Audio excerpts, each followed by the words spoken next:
Well, let me start with two different scenarios. The 9/11 scenario, which we went through nearly 20 years ago, thinking about how Congress could operate, and today's scenario, which are both important that Congress operate, but we need to think about some of the differences. Under 9/11 and a catastrophic attack, we were thinking about problems of what if that fourth plane had hit the Capitol and many members had been killed or incapacitated. There's some very, very serious problems about how Congress would even get back to a quorum, would have enough people to function. We were part of a commission that recommended a constitutional amendment to fix that. We didn't do that. So those problems are still out there.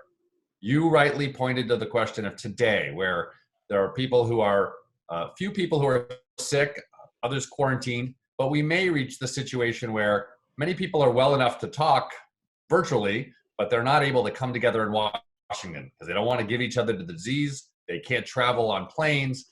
And we're trying to figure out how it could be that Congress could operate under those circumstances.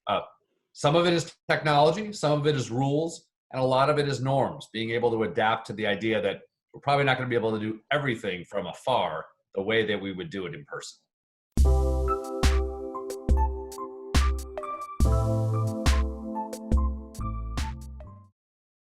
Well, first of all, I think it's clear Congress needs a plan, and that may be a plan of the Senate, a plan of the House. They're a little bit different, but I don't think we can go along just completely ad hoc and figure it out as we go.